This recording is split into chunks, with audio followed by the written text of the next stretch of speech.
Hello and welcome guys. तो आज की हमारी जो वीडियो रहने वाली है वो है हिस्ट्री के ऊपर, जिसमें हम बात करेंगे some very important questions regarding Indian modern history. तो इन्फॉर्मेशन यूजफुल है गाइस, वीडियो पूरी देखिएगा। चलिए बढ़ते हैं आगे। Hey guys, welcome to the channel tricks and click studies. Video देखने से पहले चैनल को जरूर सब्सक्राइब करें और बेल आइकन भी प्रेस करें ताकि हर वीडियो की नोटिफिकेशन आपको टाइम पे मिलती रहे। धन्यवाद। तो चलिए स्टार्ट करते हैं। चलिए गाइस, शुरू करते हैं अपने फर्स्ट क्वेश्चन के साथ, जो कि महात्मा गांधी ने दांडी मार्च कहाँ से शुरू किया था।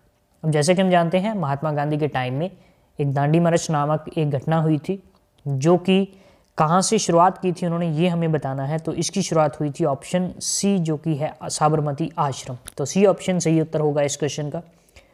अब इसके बारे में और एक इम्पॉर्टेंट पॉइंट ये है कि इसको नमक सत्याग्रह के नाम से भी जाना जाता है। नमक सत्याग्रह, इसी घटना को, इसमें हुआ क्या था कि 79 वॉलंटियर्स के साथ महात्मा गांधी जी ने एक पैदल यात्रा की थी, जो कि थी 384 किलोमीटर लंबी यात्रा, और साबरमती आश्रम से होती हुई वो दांडी पे जाके समाप्त हुई थी, इसलिए इसको दांडी मार्च के नाम से भी जाना जाता है। तो इसी के साथ चलते हैं अपने नेक्स्ट क्वेश्चन पे, जो कि है पूर्ण स्वराज्य की घोषणा भारतीय राष्ट्रीय कांग्रेस के किस सत्र में की गई थी। तो जैसा कि हम जानते हैं कि आईएनसी, इंडियन नेशनल कांग्रेस के एक सत्र में पूर्ण स्वराज्य की घोषणा की गई थी, और वो कहाँ की गई थी ये हमें बताना है, किस सत्र में की गई थी। तो वो लाहौर के सेशन में की गई थी, यानी कि ऑप्शन बी जो है वो सही उत्तर होगा इस क्वेश्चन का। अब अगर पूछा जाए कि कब की गई थी, तो वो की गई थी 26 जनवरी 1930 को। ये भी हम याद रख सकते हैं। किसने की थी, तो पंडित जवाहरलाल नेहरू ने की थी। तो ये इस क्वेश्चन के बारे में कुछ इंपॉर्टेंट पॉइंट्स हो सकते हैं जो आप याद रखेंगे। Moving on to question number 3, जो कि है भारत छोड़ो आंदोलन की शुरुआत कब की गई थी। बहुत ही बेसिक क्वेश्चन है, काफ़ी बार हम इसको पढ़ चुके हैं। तो इसका जो सही उत्तर है वो है 1942 में, यानी कि option A will be the right answer of this question.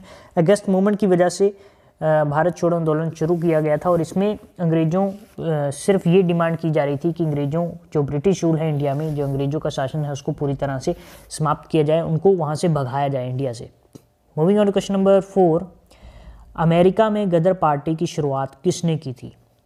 Gadar party की शुरुआत किसने की थी अमेरिका में, तो वो की गई थी लाला हरदयाल जी के द्वारा। ऑप्शन बी जो है वो सही उत्तर होगा इस क्वेश्चन का। अगर पूछा जाए कब की गई थी, तो वो की गई थी 15 जुलाई 1913 को। तो ये भी हम याद रख सकते हैं इसके बारे में। इसी के साथ चलते हैं अपने नेक्स्ट क्वेश्चन पे, जो कि है किसे फ्रंटियर गांधी के नाम से जाना जाता है। ऑप्शन है मोहम्मद अली जिन्ना, महात्मा गांधी, बाल गंगाधर तिलक, खान अब्दुल गफ्फार खान। तो ये भी क्वेश्चन आई होप कि सबने काफ़ी बार पढ़ा होगा। तो इसका जो सही उत्तर है वो है खान अब्दुल गफ्फार खान, यानी कि option D is the right answer. अब वो एक नॉन वायलेंट एक्टिविस्ट थे, जैसे महात्मा गांधी जी थे, वो भी उनकी तरह एक नॉन वायलेंट एक्टिविस्ट थे, और जिनको 1987 में भारत रत्न भी दिया जा चुका है। तो ये भी इनके बारे में हम याद रखें। तो क्वेश्चन नंबर 6 है, किसने बंगाल में डुअल सिस्टम ऑफ गवर्नमेंट को ख़त्म किया था। तो इस क्वेश्चन का जो सही उत्तर होगा वो है वैरेन हेस्टिंग, लॉर्ड वैरेन हेस्टिंग। उन्होंने डुअल सिस्टम ऑफ गवर्नमेंट जो कि बंगाल में उस टाइम चल रही थी, उसको ख़त्म किया था। अगर पूछा जाए कब किया था, तो राइट आंसर विल बी 1772 में किया गया था। इससे पहले इसको इंट्रोड्यूस किसने किया था, अगर वो पूछा जाए तो राइट आंसर होगा Robert Clive, Lord Robert Clive.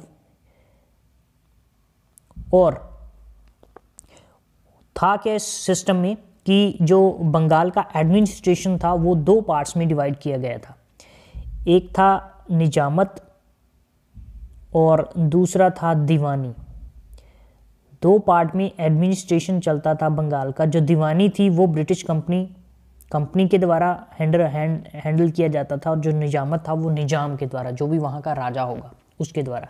लेकिन देन इन 1772 में लॉर्ड वैरेन हेस्टिंग ने इसको ख़त्म कर दिया था। इसके बाद चलते हैं क्वेश्चन नंबर 7 पे, जो कि है भारतीय राष्ट्रीय कांग्रेस किस गवर्नर के शासनकाल में बनी थी। जो हमारी इंडियन नेशनल कांग्रेस है वो किस गवर्नर के शासनकाल में बनी थी। तो जो सही उत्तर है इस क्वेश्चन का वो है लॉर्ड डफरिन, यानी कि option C will be the right answer. Lord Dufferin 1884 से लेके 1888 तक जो है गवर्नर जनरल रहे हैं। तो ये हम याद रखेंगे, इंपॉर्टेंट क्वेश्चन है। क्वेश्चन नंबर 8 जो है वो है, किस क्रांतिकारी ने अपनी जान स्वयं ली थी? तो आई होप कि ये सबको पता होगा इस क्वेश्चन के बारे में। Right answer is Chandrashekhar Azad, यानी कि ऑप्शन बी जो है वो सही उत्तर होगा इस क्वेश्चन का। अब जो आज़ाद नाम है वो उन्होंने अपने आप अपना रखा था। वो अपने आप को ये मानते थे कि मैं किसी का गुलाम नहीं हूँ, मैं अंग्रेज़ों का गुलाम नहीं हूँ, मैं आज़ाद हूँ। और इसीलिए उन्होंने एक ये उनके माइंड में था कि कभी भी जब भी मरूंगा तो अंग्रेज़ों की गोली से नहीं, अपनी गोली से ही मरूंगा। अगर मैं आज़ाद हूँ तो आज़ाद जीऊँगा, आज़ाद ही मरूंगा। तो इसीलिए उन्होंने, जब उनको लगा था कि अभी अंग्रेज़ों ने पूरी तरह से घेर लिया है, तब उन्होंने खुद की रिवॉल्वर से अपने आप को शूट कर लिया था। तो सही ऑप्शन है चंद्रशेखर आज़ाद। चलते हैं क्वेश्चन नंबर 9 पे, जो कि है डॉक्ट्रिन ऑफ लैप्स की शुरुआत किसने की थी? ऑप्शन है Lord Canning, Lord Ripon, Lord Dalhousie या लॉर्ड लिटन। तो सही उत्तर है इस क्वेश्चन का लॉर्ड डलहौजी, यानी कि ऑप्शन सी जो है वो सही उत्तर होगा। डॉक्ट्रिन ऑफ लैप्स की शुरुआत लॉर्ड डलहौजी के द्वारा की गई थी। अब डॉक्ट्रिन ऑफ लैप्स का मतलब क्या था कि जिस भी प्रिंसली स्टेट का जो किंग है वो इनकॉम्पिटेंट है या मर जाता है बाई चांस किसी एक्सीडेंट में, और आगे उसका कोई भी मेल हायर नहीं है, मेल वंशज नहीं है, तो वो जो राज्य था, वो जो साम्राज्य था, अपने आप कंपनी में मिल जाएगा। तो ये जो था एक डॉक्ट्रिन ऑफ लैप्स, ये डलहौजी के द्वारा एक रूल शुरू किया गया था, जो कि बिल्कुल भी ठीक रूल नहीं था। तो इसकी शुरुआत की गई थी लॉर्ड डलहौजी के द्वारा। अपने आप में काफ़ी इंपॉर्टेंट सकता है, दैट्स वाई ये इंपॉर्टेंट क्वेश्चन हो सकता है। तो और आप इसको याद रखेंगे। Moving on question number 10, poverty and un British rule in India किताब किसने लिखी थी? Poverty and un British rule in India. तो इस क्वेश्चन का जो सही उत्तर है वो है दादा भाई नौरोजी द्वारा लिखी गई थी ये किताब, यानी कि ऑप्शन बी जो है वो सही उत्तर होगा इस क्वेश्चन का। चलते हैं नेक्स्ट क्वेश्चन पे, गो बैक टू वेदास। ये किसने कहा था कि अपने जो वेद हैं उनके तरफ दोबारा से जाइए, उनके अकॉर्डिंगली चलिए? तो ये जो बात कही गई थी, ये कही गई थी स्वामी दयानंद सरस्वती जी के द्वारा, जो कि है ऑप्शन सी जो है वो राइट आंसर होगा इस क्वेश्चन का। अब इनके रिगार्डिंग एक और इम्पॉर्टेंट क्वेश्चन ये बनता है कि who is the founder of Arya Samaj? तो अगर ये क्वेश्चन हो तो ये भी क्वेश्चन, जो आर्य समाज की स्थापना है वो दयानंद सरस्वती जी ने की थी।